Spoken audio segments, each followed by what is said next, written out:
1998년 12월 16일 노량 앞바다. 역사는 이날을 기억합니다. 이순신 장군이 전사한 날로.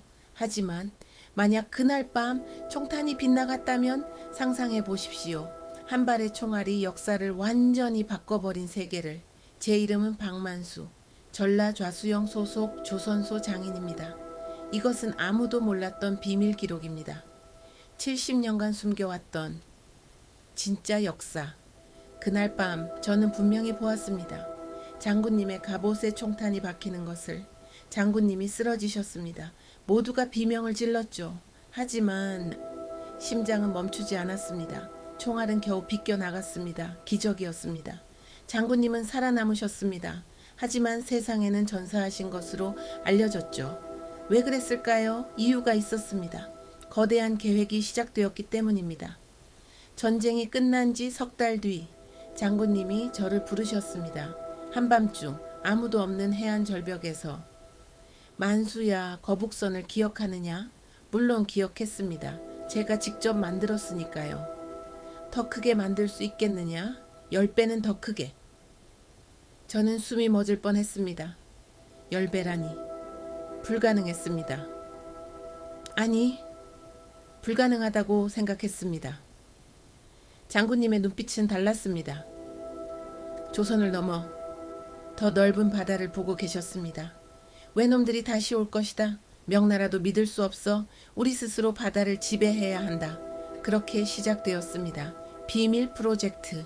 이름은 용선. 거북선 2세대 함선 건조 계획. 전라도 깊은 산골짜기. 아무도 모르는 곳에 조선소를 세웠습니다. 300명의 장인이 모였습니다. 가족에게도 말할 수 없었죠. 우리는 유령이 되었습니다. 낮에는 숨고 밤에만 일했습니다. 횃불 아래서 나무를 깎았습니다.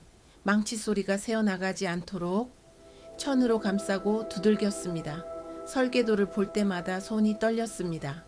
이건 배가 아니었습니다. 바다 위의 성이었습니다.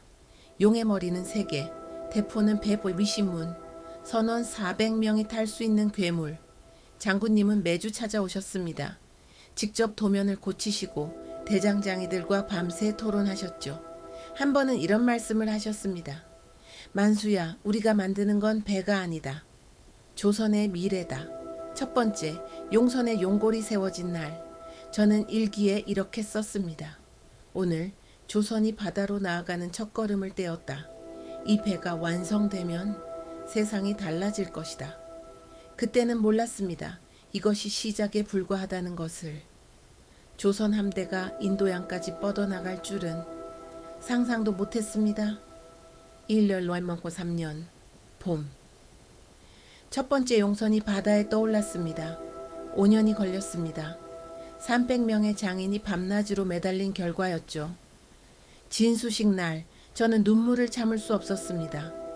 거대한 철갑 선체 용 3마리가 뱃머리를 장식했습니다. 120문의 대포가 햇살을 받아 빛났죠. 장군님이 말씀하셨습니다. 이제 시작이다.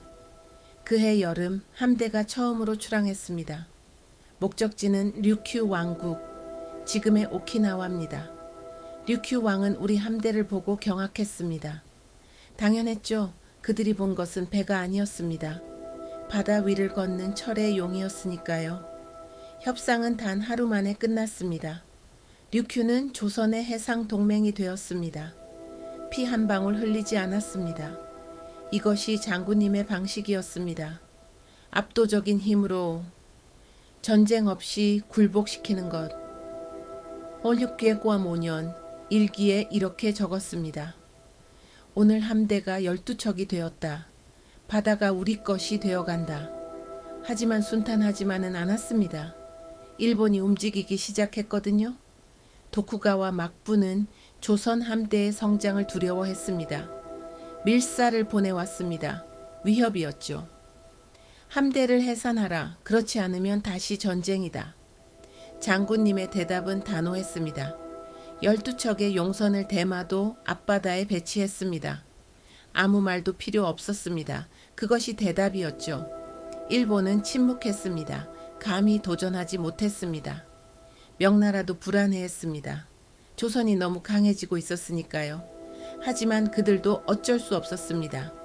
우리 함대 없이는 해적을 막을 수 없었거든요. 치암리국과 07년 역사적인 일이 벌어졌습니다. 동남아시아 원정입니다. 20척의 함대가 남쪽으로 향했습니다. 저도 함께 탔습니다. 태어나서 처음 보는 바다였죠. 베트남 해안을 지날 때였습니다. 이상한 배 한 척이 나타났습니다. 생전 처음 보는 형태. 흰 돛에 십자가가 그려져 있었습니다. 포르투갈 상선이었습니다. 유럽인과의 첫 만남이었죠. 그들은 우리 함대를 보고 믿지 못했습니다. 동양에 이런 함대가 있다니. 통역을 통해 대화했습니다. 서로의 눈에 경계와 호기심이 뒤섞여 있었죠. 그날 밤 저는 일기에 적었습니다.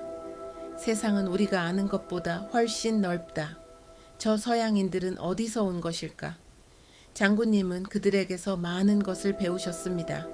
항해술, 대포 제조법, 세계 지도, 그리고 더 큰 야망을 품으셨죠. 엘리엇바움 9년 동남아시아 해상 무역권을 장악했습니다. 시암, 말라카, 자바, 조선의 깃발이 휘날렸습니다.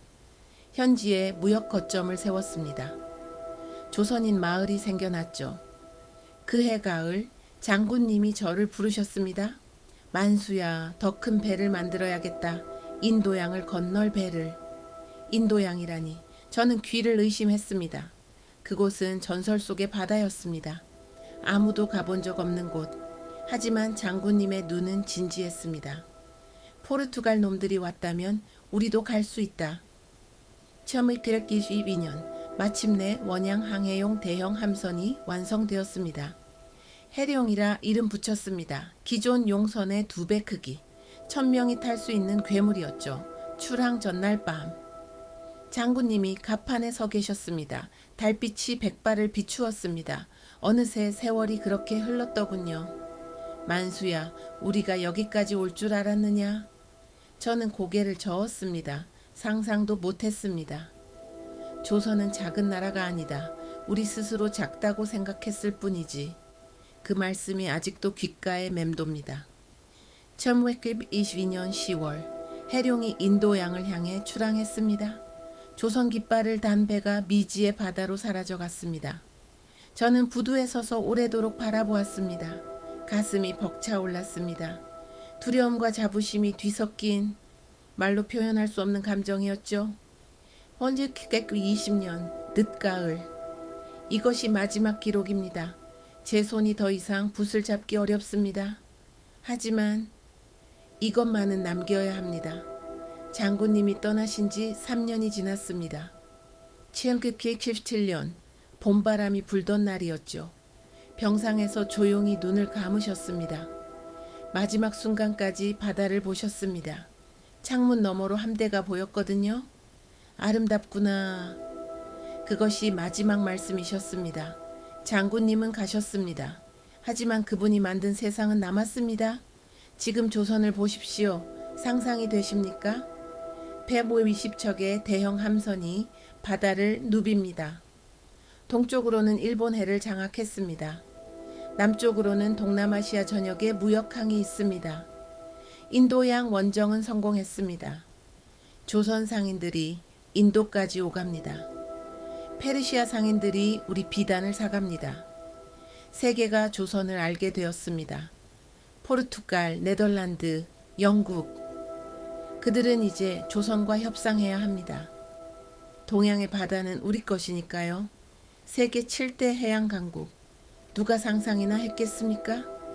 작은 반도의 나라가, 스스로 작다고 믿었던 나라가. 저는 늙었습니다. 70이 넘었죠. 손에는 못을 박던 흔적이 가득합니다. 눈은 침침해졌습니다. 하지만 후회는 없습니다. 조선소에서 평생을 보냈습니다. 거북선을 만들고 용선을 만들고 해룡을 만들었습니다. 제 손으로 역사를 깎아낸 겁니다. 장군님이 꿈꾸신 바다. 저는 그것을 함께 만들었습니다. 이보다 더 큰 영광이 있겠습니까? 젊은 장인들이 이제 조선소를 이끕니다. 제 아들도 그중 하나입니다. 그들이 더 큰 배를 만들겠죠. 더 먼 바다로 나아가겠죠. 가끔 생각합니다. 만약 그날 밤 총탄이 빗나가지 않았다면, 장군님이 정말 전사하셨다면 조선은 어떻게 되었을까요? 아마 우리가 아는 역사대로 흘러갔겠죠. 작은 나라로 남았겠죠. 바다를 두려워하는 나라로. 하지만 그렇게 되지 않았습니다. 총탄 하나가 빗나갔고 세상이 바뀌었습니다. 역사란 그런 것 아니겠습니까? 작은 순간이 모든 것을 바꾸는 것. 한 사람의 꿈이 세상을 뒤집는 것. 이순신 장군이 그랬습니다. 그분은 바다를 보았습니다. 다른 사람들이 두려워할 때 그분은 가능성을 보았죠. 이제 붓을 놓겠습니다. 이 일기가 언젠가 세상에 알려지기를, 장군님의 진짜 이야기가 전해지기를 바랍니다. 당신은 어떤 역사를 만들고 싶습니까? 어떤 바다를 향해 나아가고 싶습니까? 우리 모두의 앞에는 아직 가보지 않은 바다가 있습니다. 박만수 마지막 기록을 마칩니다.